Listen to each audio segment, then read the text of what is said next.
Your success as a brand relies on your ability to market it effectively. In-store trials, when done right, can add rocket fuel to your sales. It can also open new doors to partner with savvy retailers. Most brands overlook this. Learn why this matters. At Brand Secrets and Strategies, you learn how to save valuable time and money, where you learn strategies to get your products on more store shelves and into the hands of more shoppers, empowering brands and raising the bar. Welcome. Have you ever pondered the question, if a tree falls in the wood, would it make a sound? Think about it. That's not the focus of today's podcast. No, we're not going to be talking about trees. We're going to talk about your products. So let me rephrase that. If you put your product on a store shelf, will someone buy it? If you launch your product, will people find it and will they buy it? Product trials are the best way to gain new customer trials when done right. Maximizing results with proper planning and execution is the best way to guarantee results. You've probably heard me say that up to 90% of all trade dollars are wasted. The purpose of your trade marketing, or how you promote your brand, is to introduce your product to new customers, period. That's it. It's not designed to try to get existing customers to buy your product, even though that's not a bad thing, and it's not designed to pay for slotting and all those other fees that don't drive profitable sales. Let's face it, retail is expensive. It's pay to play, especially if you're a small brand. That's why this matters so much. And that's why this episode is so important to anyone with an emerging brand or an existing brand. Let's face it, shoppers can't buy your products if they can't find them. Retailers want any brand willing and able to help them drive profitable category sales, increase shopper foot traffic, and convert occasional customers into loyal evangelists. Remember that everything is negotiable, especially in this industry. The first impression shoppers have of your brand is usually on a store shelf. That's why this is so important. Sampling products can be very costly, and it can be hard to target your ideal customer when using traditional strategies. One of the best ways to introduce your brand to future shoppers is through product trials. One of the most effective ways to do this is in-store sampling programs. This means allowing customers to try your products while they shop. As with everything, there's a right way and there's a wrong way to sample. Many brands overlook the critical elements required for an effective in-store marketing program. There's a lot more to this than simply having a stack of your products sitting on a counter or in a cart in a retail store. Think about it. The reason this strategy is so effective is because you have the undivided attention of future customers standing before you, wanting to try your product. This is your best opportunity to convert them into loyal evangelists for your brand. You definitely don't want to blow this. Even though we're talking about strategies for traditional retail, these strategies work everywhere you sell your product, including online. As always, I want to thank you for listening. This show is about you and it's for you. In appreciation for your time, there's a free downloadable guide for you at the end of every episode. I always include one easy to download, quick to digest strategy that you can instantly adopt and make your own. One that you can use to grow sustainable sales with and compete more effectively. Don't forget to go back and listen to previous episodes where I may answer some of your most pressing questions. You know, the things that keep you up at night? If you like this episode, share with a friend, subscribe, and leave a review so that you be the first to get new brand building content as soon as it becomes available. Remember, the goal here is to get your products on more store shelves and into the hands of more shoppers, including online. Now here's Andrew. Andrew, thank you for coming on today. Can you please start by telling us a little bit about yourself and your journey to Big Orange Productions? Absolutely. So, Andrew Therian, I'm the director of sales for Big Orange Productions. I've been here, my anniversary just clicked off for the start of my eighth year. So, thank you very much. We are in-store demo company as well as we do some experiential marketing. So, if you're ever looking to get out in the field to sort of go out to your customers to help drive some traffic into the retail locations that you have sort of close by, where somebody who can sort of give you that holistic approach to connecting with consumers and building some value for the retailers that you work with. Fantastic. Thanks for sharing that.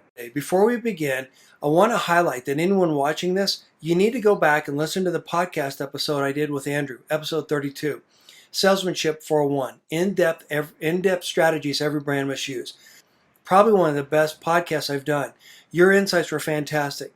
So to use that to frame this conversation, Let's talk about the three main stakeholders that you have when you're setting up a demo. And to go one step further, the value of a demo for a young brand is giving consumers an opportunity to try your product for the first time.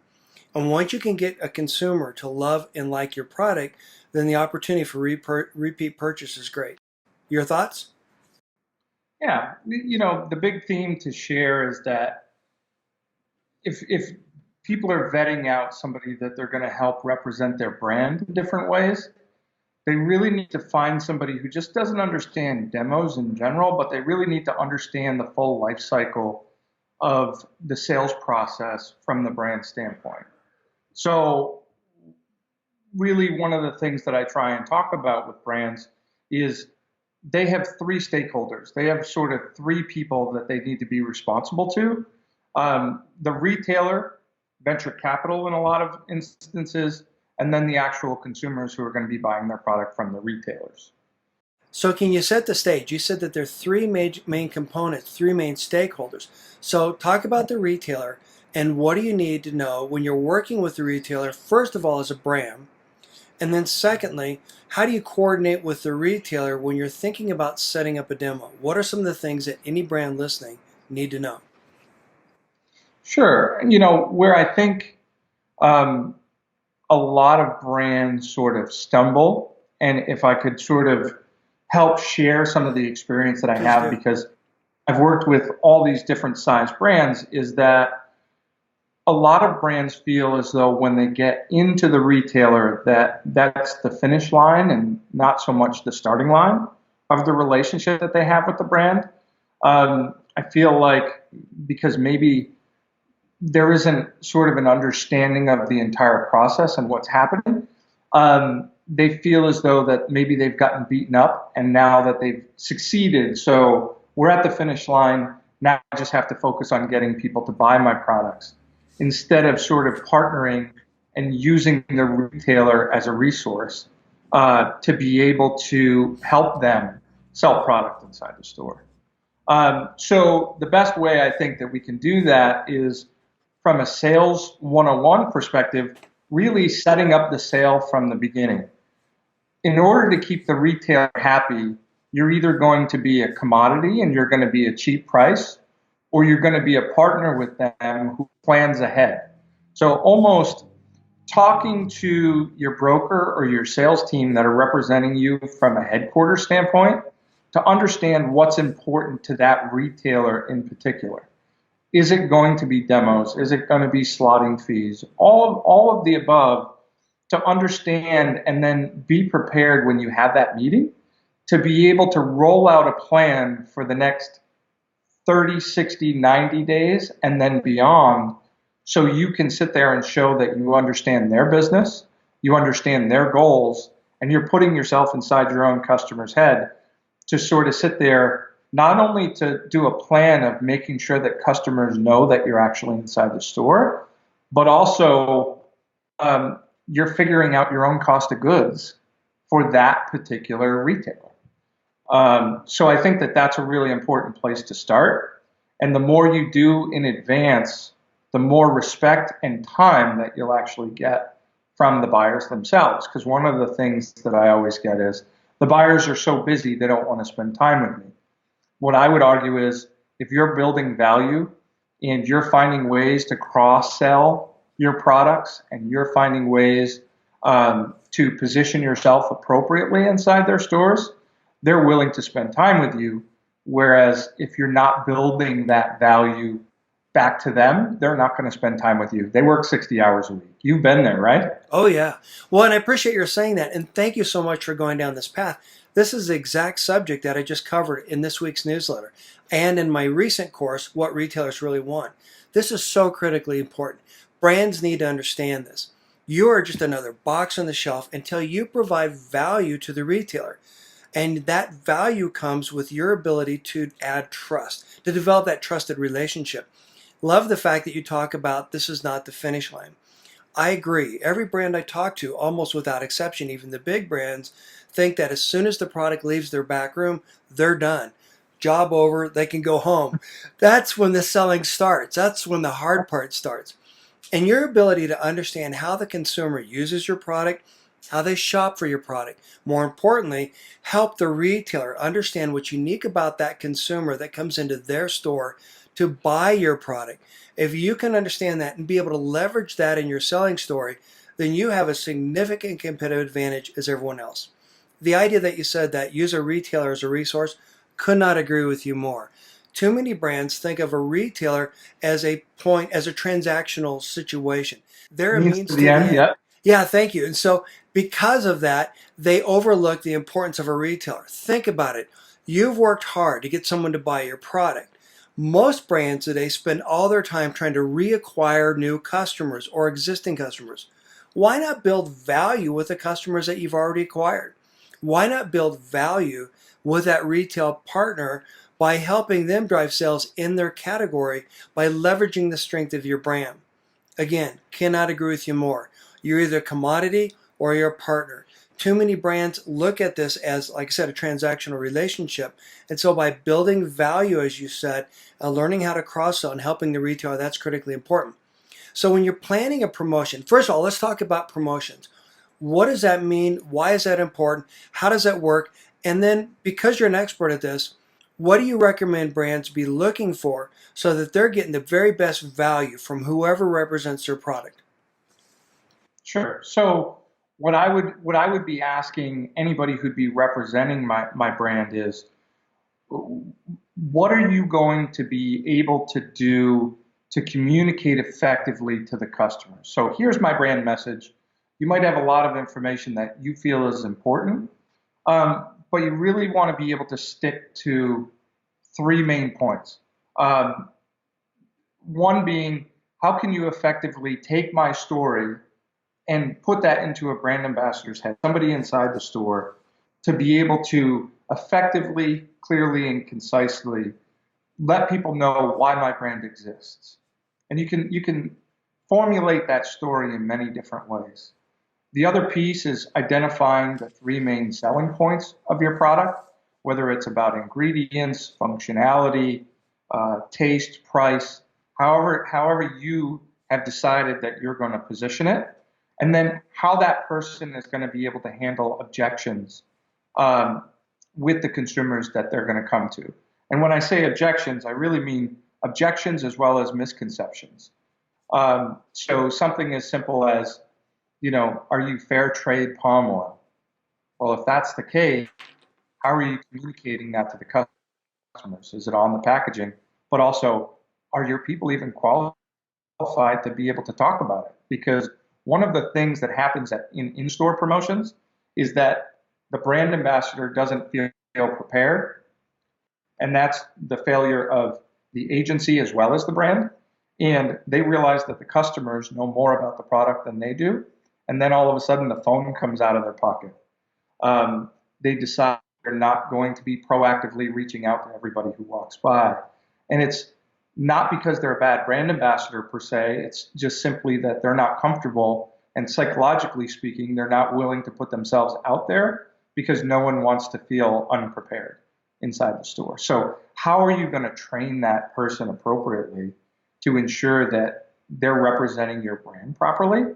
And what are the systems in place to sort of hold everybody accountable, from ordering a product to make sure that you're going to have a different product to sell inside the store, all the way to the end of how are you going to be reporting and what are my deliverables going to be on the back end, so I can then prove to my venture capital company that it was a good expenditure for us to be able to go and do these demos, to different feedback that you might get from customers about price or ingredients or taste profiles that might be able to either get you to tweak something over on your side, or at least understand what your go-to-market strategy might change to look like.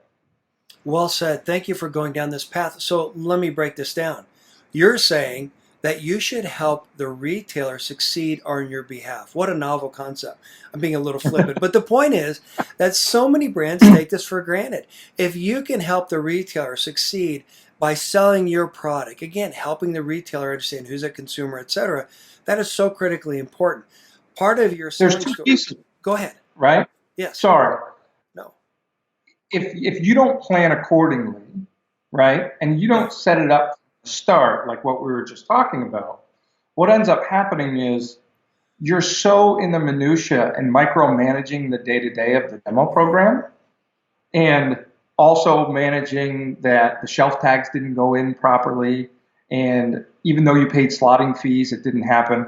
And you're trying to micromanage all these different processes, that you're being reactionary instead of proactive. If you've already laid out the plan, what you can do from that time forward is then ensure and sort of make sure that the plan that you put out is actually executing, and you're managing your plan instead of managing your resources because you're being reactionary towards everything. Good point. So, In fact, no, that's great. I'm glad you said that. I mean, it's so critically important to think about it. How do you want to spend your resources? And from the consumer's perspective, if you fail, you have it out of stock, the demo doesn't go well, the demo rep isn't well versed or well educated on your product, the retailer doesn't know about the product, you don't have the right signage, that's a reflection, a very poor reflection on the brand. And it embarrasses the retailer, which makes it harder for them to say yes to your next request, your next time that you go to them, ask them for a demo or a promotion. And by the way, if you do this right, if a retailer can trust you, if they know that you're going to deliver at an extremely high value, when they have an opportunity crop up that maybe they didn't expect or weren't planning on ahead of time, somebody gets out, cancels a contract or something like that, they're going to call you first. This is a win-win. yep. So thank you for going down that path. So when you're talking about the three main strategies, what are those three main strategies? And then what would a brand use? Trying to think. What are those three strategies, and what do you recommend that a brand focus on when they start working on a retailer? We talked about schedules and holding people accountable, etc. What does that look like, Andrew? But taking a step back and looking at it from a big picture is, what's your marketing mix going to be 30, 60, 90 days and beyond? Being able to put that plan together, not only about demos, this is where are you going to place your ads? Seasonally, when are you going to do your ads? When are you going to be able to do TPRs or potentially have coupons to be able to drive traffic?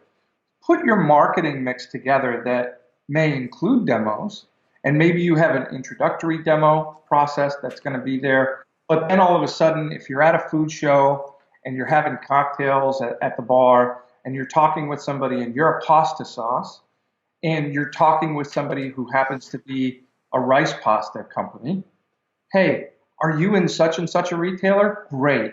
We just launched there in 6 months for National Pasta Day.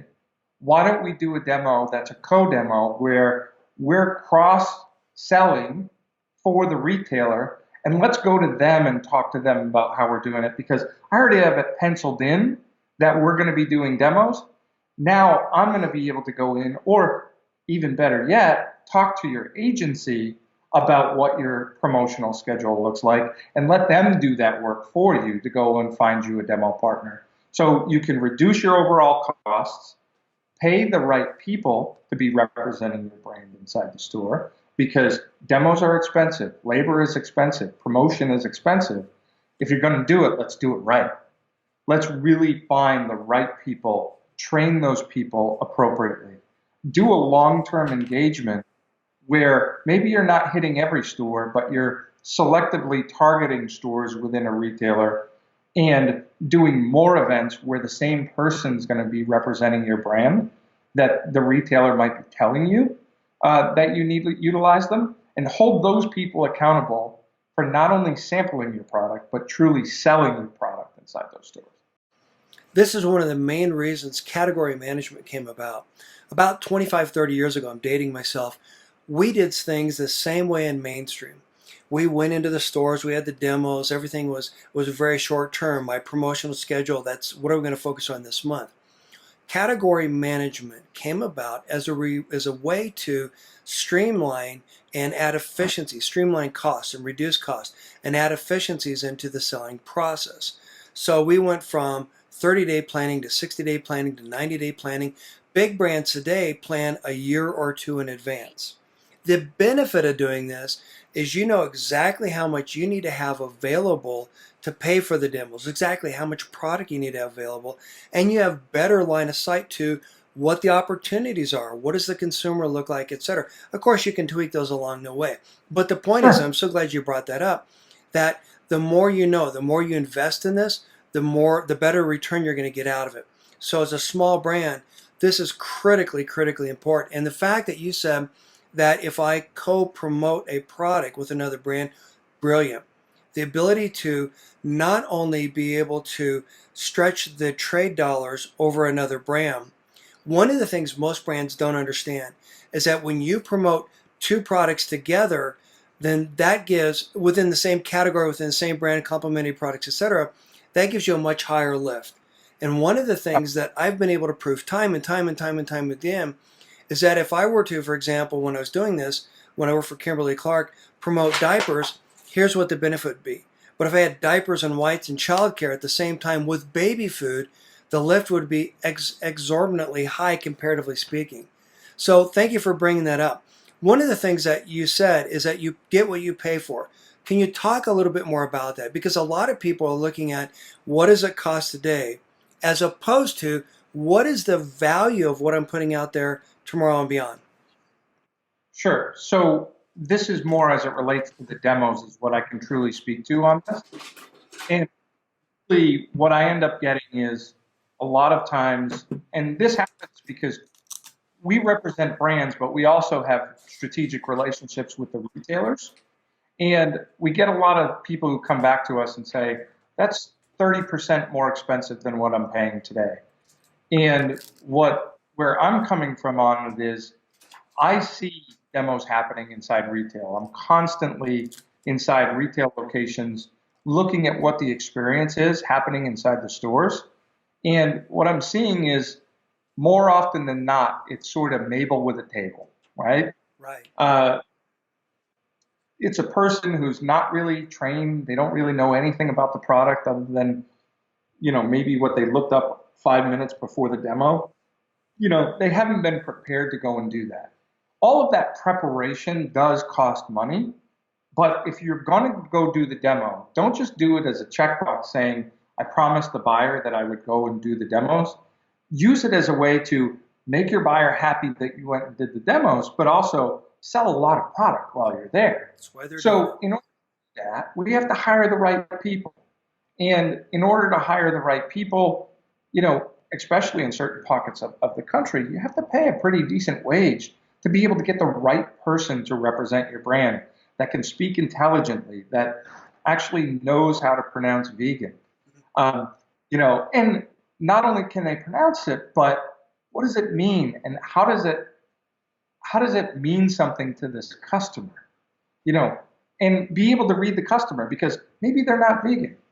Okay, that's fine. It still tastes great and it's better for you. Please try it and let me know what you think. And then be able to take that information back, document it appropriately so we can share that information back with you. If you're paying somebody $12, $13 an hour to be able to do that, you're going to get what you truly are going to get what you pay for. So that's sort of the value proposition as it relates to demos. But the way that I liken it is, it's the same thing with a lot of the products, that we represent.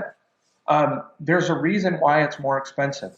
The ingredients are more expensive for the product that I sell, which is the service of that human inside the store to be able to cultivate sales and education and sort of some market research. The ingredients of that person is better than 95% of the talent that's out there inside the stores. And if I can translate that into sales for you, not just sales day up, but sustained lift over time, that's where the true value of a demo comes into play. Not so much how cheap can I get through this just to make everybody happy. And again, I'll say it again, it goes back to the planning. If you know what your plan is for the year and you've trained the right people and you've found the right partnerships throughout this entire process, you're going to be able to get a better cost of goods. So when you go to your VC company and say, here's our expenditures, here's the programs that I want to do, everything gets approved in advance instead of you having to go back to them later and potentially giving up equity because you have to do a 550 store chain and do the demos because you didn't plan for that accordingly and you gave away the farm already. And then on the back end, they come back and say, oh, well, what about demos? And you've already given up whatever margin and profitability you already have. So critically important. I mean, if you think about it, one of the goals, one of the reasons that we're having this conversation is to help brands get more out of their available runway. In other words, one, if you can make better use of the funds that you have so that you can grow sales, etc., that's a big plus. Two, and perhaps even more importantly, the better you perform as a brand, the more attractive you are to potential investors, and the better terms you can get as a result. So this is so critically important. I want to back up a little bit, and I don't want to embarrass the brand, but you shared a story with me once. It was funny about how another company had someone come in and demo a vegan product. And the person who demoed the vegan product was upset that there wasn't, I forget what it was, meat or something like that inside of the product. It was vegan. They were all plants. And they were arguing with a customer about the fact that this stuff doesn't have what it's supposed to be in it. And the point is, like you said, you get what you pay for. And if you bid down to the lowest common denominator, love the way you put that, you're just going to be a commodity. You get what you pay for. You've got to have people that can say, this is why this bottle of vitamin C costs $30 versus the stuff that you can get at any mainstream store, 1,000 milligrams for $5 for about a year's supply. So there's a big difference, especially in natural. So thank you for sharing that. One of the things I really appreciate the fact that you talked about is that this translates into sustained lift. So a moment ago, we were talking about trade marketing. Trade marketing is the lifeblood of every brand. About 90%, hear that again, about 90% of all trade dollars are wasted. Your promotional budget is designed to get your product in the hands of a new shopper, period. All the other stuff is not focused on the primary objective of trade marketing. So if you get a lift, a bump off having a promotion because you lowered the price or whatever, okay, that's great. But it's like a sugar high. It'll go away real quick. To get a sustained lift because you did things right, that is the ultimate. That's what we're all shooting for. So thank you for sharing that. So, just wait, I'll read your note. My thing fell down, so I had to hang it up again. We'll get more from that if I do. Plus, you will not be surprised. Oh, okay. So when we're talking about cost and working with the retailer, and you just mentioned a little bit about planning ahead, tell us a little bit more about why it's important to do this so that you can avoid unforeseen costs. Yeah, we kind of went over it a little bit earlier. It's just about buyers have a process, and they expect that you know the process. So if you go in and you start, negotiating distributor cost and everything else, okay, we're good. Here's how we're going to handle distribution, and you negotiate all of those things, but you don't talk about slotting fees, shelf tags, how you're going to be on promotion out of the gate, when that's going to expire, and when you're going to potentially do a TPR later on. Those are things that are questions that are going to come up. So talk to your broker, talk to your sales team. What does this retailer care about? And once you know that, put a plan in place that at least lays the skeleton for it. And you might go in and you might meet with a buyer who wants to tweak it a little bit, but they at least respect that you've done the research and you've done a lot of their work for them. And you're putting your cost of goods together based off of their ask. So if you know that they're going to want to do 3 rounds of demos, you might be able to sit there and say, hey, listen, it's much easier when you're putting your cost together and they don't already have a cost that you've provided to them to be able to sit there. I can't do 3, but I can do 2, and I can be at this price point, or I could be at this price point and I could do the 3 rounds of demos that you want me to do over a period of time. What you don't want is surprises. You want to think through this process, be a good use of your time, your broker's time, and the retailer's time to be able to make sure that things aren't going to pop up later, and you have to be reactionary and sort of give away the farm instead of do it proactively, be a sales professional, represent your brand and protect your brand while still building value to everybody that's involved along the food chain of the distribution channels that we have in place. I want to go one step further, and I appreciate your sharing that. If you're providing real value back to the retailer, if the retailer knows that you are the go-to brand to help them in any situation where they need a demo, you're driving more traffic, you're driving more sales, you're performing at an extremely high level. You've built that trust relationship with the retailer. Then you can negotiate. Everything is negotiable. Big brands don't always pay slotting.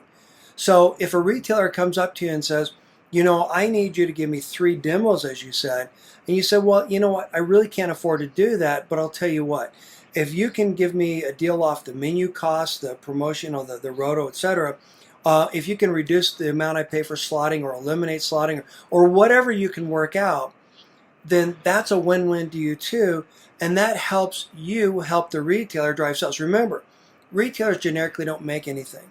What they sell is the real estate in the form of the space that your product takes up on their shelf. And if you can help them maximize the dollars for that little amount of space, then they're going to bend over backwards for you. And the reason this is so critically important is because as you learn how to do this, as you do this better with one retailer, you can grow exponentially. Going back to what we first talked about, if you can grow sales exponentially in one retailer, get one consumer to buy more and more and more of your product, get that retailer or that consumer to buy more of your product and evangelize about it, that's how you build sustainable sales. And at the end of the day, this is what we're all after. So one big thing to add to that, please do. Yeah. Let's say you do all those things. There is still a risk that you're not going to be considered a partner by that retailer. Mm-hmm.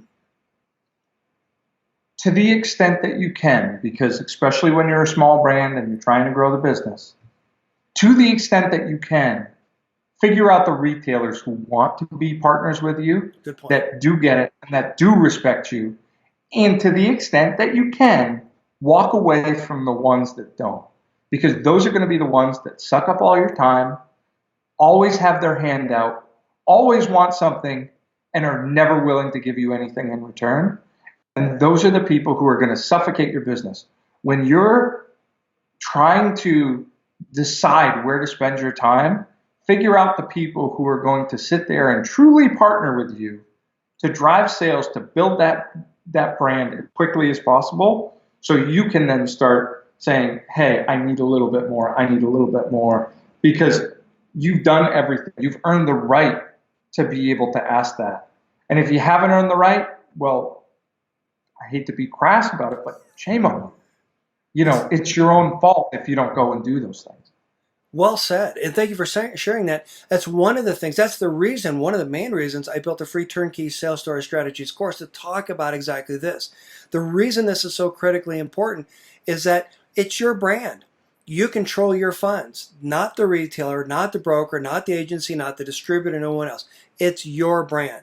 You sink or swim based upon what you do, your efforts. So my experience is there are a lot of retailers, big retailers that are still around today, where I would have to say no, or please take my product off your shelf because they wanted so much money. I know that seems pretty radical, whole nother conversation, but I talk about this often on the podcast. But where I'm going with this is that there are certain retailers that I had an opportunity to work with where I was the only brand, the only vendor that they would bend over backwards to look to as a partner, as a resource. And they would give me internal data that they wouldn't share with Nielsen, IRI, or anyone else. And as a result, they valued me, and I was able to do unbelievable things. And so what I'm getting at, not to brag, but why this matters, is when we talk about high growth, we weren't talking about double digits like 10 or 15% every quarter. It was 30 to 80% quarter after quarter after quarter. And what was great about that is because we had that relationship, because we proved our value, because we were able to deliver at such a high value, we were able to do more in that retailer than anyone else. And then that story translated into what we could share with other retailers.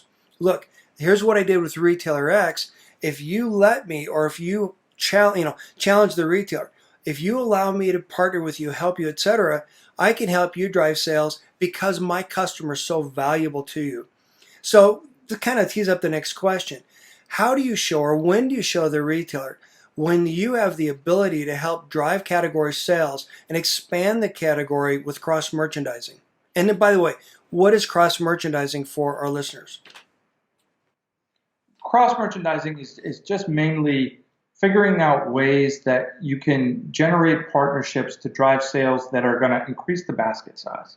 So, from my perspective, other people might have different definitions based off of where they're coming from. But when I'm doing like co-demos per se, it's a way for us to potentially incorporate store branded products that don't compete with me but complement my product, as well as partnering with other brands that are sold inside the store to be able to expand that sort of total spend that's happening inside the store, and really figuring out ways that your product could potentially be utilized that people aren't thinking about. And granted, there are certain brands you just can't do that. Your product is your product. But there are certain brands where you can bring recipes, you can bring different ideas to the table that is going to build value to the retailer because you're going to be able to sell it with something else. That other brand wouldn't be sold without your product potentially being there, or vice versa. Or it's all, or instead of or and, you're also doing a scenario where you're giving people different ideas on what to eat. Uh, I know for myself, as you can tell, I like to eat. Um, it's just, we're tired of eating the same old thing. What shoppers are looking for from part of their in-store experiences, different ideas of what they should be eating, different reasons why they should be eating healthier, different ways that they can do it in a flavorful manner. If you have a product that's a spice that normally wouldn't demo because the volume necessary to sort of offset, these are different things that you should really be trying to co-brand to make it affordable, to drive sales, and make those better relationships stronger with your retailers.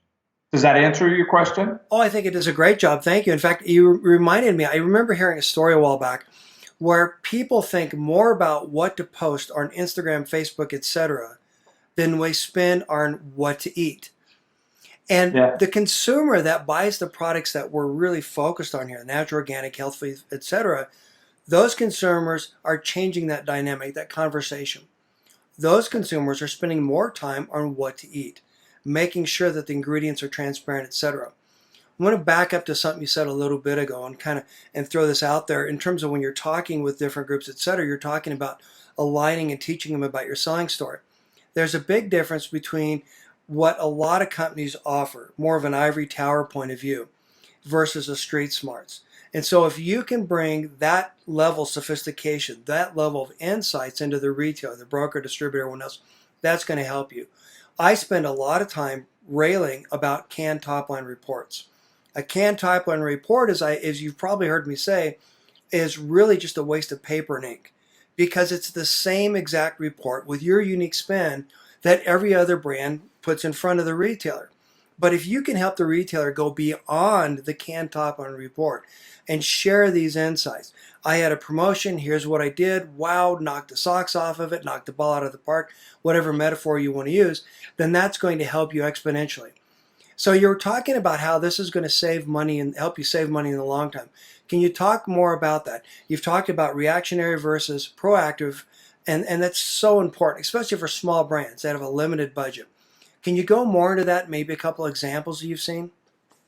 Sure. So retailers, they understand their stores, but maybe they're not seeing a certain trend. And they're looking to the outside to be educated on those trends. So, there should be a scenario where if you're a specific product, you have certain ingredients, you've sort of raised the bar internally from an ingredient standpoint or for your own product, um, you should be able to communicate that to them to let them know why it's important. One of the dangers that I see there is Everybody sits there and says, if people try my product, they buy it. Everybody just loves it. Well, if that was the case, how has Kraft not bought you yet? How has Chobani not bought you yet? All of those things. You need to be realistic about what truly makes your brand different. Is it a value or a premium product? Where is it positioned? Um, what makes you different? And what value do you bring to the retailer that they don't currently have today? So, if you, great example, we had a customer on the brand side. They're instant coffee company, and everybody said no, like instant coffee is dead.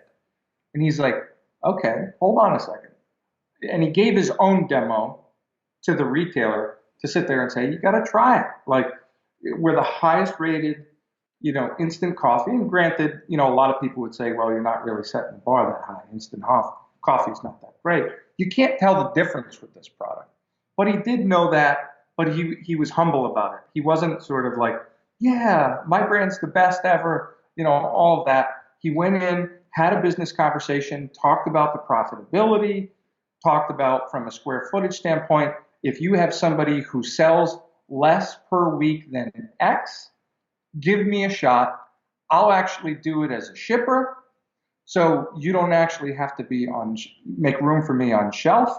And if I don't prove my worth, then shame on me. But I absolutely am confident that if you give me a shot, I will absolutely crush it from an instant coffee standpoint. And I said, well, yeah, he wanted a free fill, but luckily my client was smart enough to sit there and say, no, free fills don't happen anymore.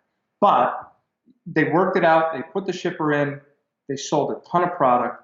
And he almost filled his entire bucket for the entire year because this guy was able to have a really true business conversation about why he could expand a category that didn't exist currently. So, even if you're a more conventional product, how can you find ways to become unconventional to be able to expand into different categories and touch shoppers in different ways? Brilliant story. I love telling people, we'll get to that in a second. I love telling brands, and they hate this. Hey, just because your mom loves it doesn't mean everyone else will. I mean, I'm not trying to deflate them, but the reality is you need to know your customer. You need to understand exactly why they buy it. When I started in this industry, your customer is, a female, head of household, 2.3 kids, etc. No, in your example, the coffee builder, what does that look like? The profitability. To be able to put yourself in the head of the buyer and understand what are the buyer's goals. If you can help the buyer raise category sales and not have to go through the hassles of resetting the category for a product that you don't necessarily trust at that moment, that was fantastic. It's a great story. And again, this goes back to that trust, that relationship that you're able to build and being able to prove that you can deliver on extremely high value.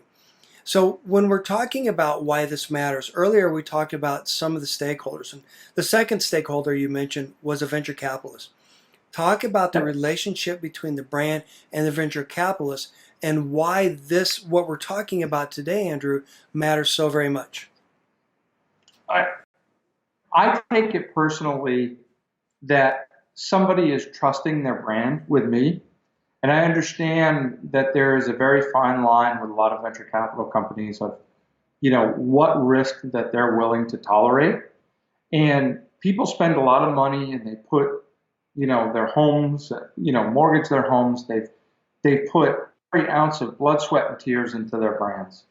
And goes back to the planning. People don't plan well. They might have all the best intentions and they might have a wonderful product. But if you don't plan accordingly, every time you have to go back to that well, you're giving up equity. And when you're giving up equity, you're giving up food on your table for your family. And we take that seriously. And literally any partner that you partner with, whether it's a broker, whether it's a demo agency, whether it's an assisted sales team, whatever it might be, you need to make sure that they understand what's at stake for you and be able to hold them accountable. And you also have to do your part.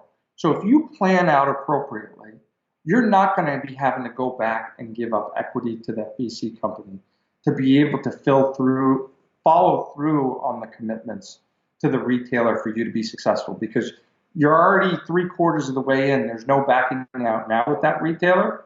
Now you're going to have to sit there and potentially give something up to be able to finish the job, because you're the founder. You're the person who is the driver within your company. So you need to make sure that your reputation is intact with that retailer, so you can go and do it with other retailers. You got to pre-plan, so you're not giving away the farm, you're not giving away your equity, and you're not giving away your family's generational livelihood simply because you failed to plan out of the gate. So manage your VC appropriately. And if I can give one thing outside of the demo world out there, because I've seen people get their company stolen right out from under them, figure out before you enter into your Series A funding, what the Series B deal potentially is going to look like, understanding that it might be tweaked a little bit, and what that C funding is before you enter into A. And it's just simply to set benchmarks and an understanding of what that is. That way, you don't do all the work and lose your company in the long run. Well, thank you for saying that. I see the same problem all the time when I'm talking to companies. Again, this is one of the reasons why category management was founded.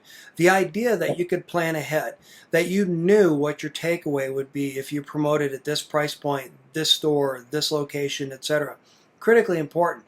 And so the reason this matters is this determines how long your brand's going to be around. A week, a month, a decade, or longer. If your goal is to sell the company, if your goal is to make this a legacy company, you've got to know this stuff right off the bat. And to your point, unfortunately, most of the small brands that I have the privilege of working with haven't thought through this. And so they're in reactionary mode. And because of that, the big brands take advantage of them. And if we're going to level the playing field between the small brands and the big brands, you got to get this right. So the third stakeholder that you talked about is the customer. If no one buys your product, including your mom, if no one buys your product, then nothing happens. If no one buys your product, you don't have a brand.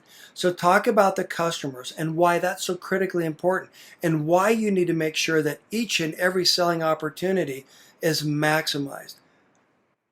Yep. So, I mean, it's the Holy Grail. It's why we're here. Yes, you have to sell to the distributor, you got to sell to the retailer, you got to get buy-in. But if you do all that work and you're not selling to the actual customers coming inside the store, it doesn't matter. All this is for nothing, right? So we get that.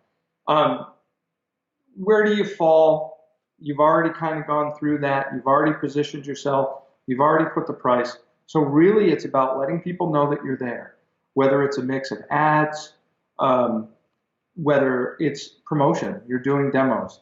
How are you then managing that process? One of the suggestions that I would have specifically for a small brand is to not try and be a demo agency for yourself. Yes. One of the things that I see that people are just sort of spinning their wheels, they should be out working on their next retailer, and they're spending time doing what I do on a regular basis for really no less money when you look at the total cost of what it is to be able to put those demo programs together. And I'm not saying this as a commercial. I'm saying this for people's true benefit from a brand standpoint. Focus on your next sale and setting up and planning for your next retailer more than trying to run a demo agency. What you need to do, though, is make sure that you're partnered with the right people to be able to talk about your brand appropriately. Don't just do it where, okay, we're in, we just got approved in retailer X. I need a demo in 2 weeks. No. Hold on. Hold the phone. Step back for a second. Go in and confirm that the product actually made it to where it was supposed to go first. Now that you know it's there, give it 4 weeks so the agency that you choose and that you partner with can go out and find the right people not just the people who happen to be available, who didn't get selected for all the other great jobs that happened 4 weeks ago. And make sure that you take the time to talk to them about your brand, why it matters, and all of that planning you did, translate that into a training with the people who are going to represent your brand to sit there and say, here's where we are in the product mix for this retailer. We're value, or we're a premium product within this. We're competing against so and so. I want you to be respectful and just talk about the features, advantages, and benefits of my product and not discount anybody else's, but really talk to people about why they should buy my product. Let them taste it, encourage them, answer any questions that you have, and if you don't know, take down their email address. But I'll tell you, if I send you over an email address because one of my brand ambassadors put it on their recap and said, hey, this person has a question about X, I didn't know the answer, can you get back to them? Whoever your marketing manager is, whether it's you as a founder because you're the one doing it, or somebody you've hired, needs to have a plan in place to make sure that an email or a phone call goes out to that consumer to sit there and say, hey, you were in retailer XYZ last Saturday. We got your message. Here's the answer that you're looking for. Does that answer your question? If you can do that, the word of mouth that's going to go on social media from that person later on that day is more value than what I could even bring from a demo standpoint. That's the true organic marketing that's going to come out. That's really going to change your world. Take the photos that I send from the events that are happening inside the store, post them on your social media and talk about how you can be found at a certain retailer. And then talk about that when you meet for your top to top or your account review with your buyer, to sit there and say, here's some posts that we put out there that promoted you as a retail establishment of where they could find our product. You need to look at it from a holistic standpoint and not have everything siloed. What did I miss? I think that's Sorry. great. No, I think that's perfect. Actually, we kind of jumped ahead into a couple of my other questions. I mentioned to you, kind of back up a little bit. I used to, as a grocery manager for Price Club, which is now Costco, I managed all the demo people. And yes, it's like herding cats and stuff. Yeah, well, it had its moments. But anyhow, I saw the value of a good, well-performed demo. I could actually grow sales in certain products by 400,000%. Unbelievable numbers. But I wanted to back up a little bit. You said something that made me think about something that people need to be thinking about. It's how you present your product. So there was a product that the demo that wasn't succeeding. There wasn't doing very, very well. And I went to talk to the lady who was actually doing the work. And sweet lady, super, super nice, but the food was cold. And if it's your brand, you want to sell hot food. And so because of that, she was afraid she didn't want to waste it and stuff like that, which, okay, I get, but no, this is you putting your foot forward. So now jump forward to what you said. Brilliant. This is why we do this. If you can leverage those strategies at retail, then you can become a partner for the retailer. You can become what I'd call a category leader. A category leader is any brand willing and able to step up and help the retailer grow sales, sustainable sales, by leveraging the strength of the unique customer that buys your brand. Everything we've talked about, this is at the core, at the heart of the turnkey sales story strategies course. Knowing your customer, knowing your competition, and everything about the retailer, and then being able to put all that together to build a healthy, sturdy foundation for your brand. I can't tell you how many brands, actually, you probably know, how many brands, unfortunately, that overlook this. Even the big brands. More than half. More than half. I would say in the 90s. No, the opportunity is great. And so anyone watching this, anyone listening to this is critically important. Again, this will determine how long you're going to be around. 1 month, 1 week, etc. Unfortunately, small brands don't have the deep pockets and the seemingly unlimited resources that big brands have. You've got to do this right. And your ability to use guerrilla marketing tactics, if you want to call it that, are just brilliant. Your ability to help leverage your relationship with a retailer. There have been situations where we've put the retailer logo on the back of our NASCAR. That's expensive. But it's just, Yeah. before this was before social media. But some of the things that you're talking about, every brand needs to do this. So we talked about, and also knowing the competitor. So the brand needs to be able to, you need to communicate with the person doing the demo the value of your product and what makes it better than the competition. Don't put the competition down. Never, never, never, never do that. But what makes it better than the competition? And if you understand the retailer, if your demo person is well educated and understands, well, here's this product, there's a complementary product in this aisle, etc. This is the focus of this retailer. This retailer goes out of their way to offer that kind of value, then that's a win-win for you too. Andrew, thank you Yeah. for sharing all this. What are some of the other things that we've missed? What else do you recommend that we cover? Just the one last thing that I would say is understand that there are certain retailers out there for many different reasons have agreements with agencies like ours, right? And sometimes I'm not that guy, right? It's extremely important that you recognize that while it may not be ideal and it may be a little bit more work for you, that there are certain reasons for it. And it's your job just to hold those agencies accountable to it. But you really have to understand that you're still selling to your customer, which is the consumers, but also the retailer. And if they have certain agreements in place, it is extremely important that you respect that because you could do all this work. You could be doing all of the right things. You could have done all the pre-planning. But if you lose that trust because a buyer sits there and realizes that you may be trying to circumvent a program that they've put together, it could be as something as a slap on the hand and loss of trust, which is still very serious, to it's lost. They just delist you. They take your product off the shelves because they simply can't trust that you're acting in their best interest and it's more about you. Always, in every step of the way, put yourself in the buyer's shoes because they're the gatekeeper.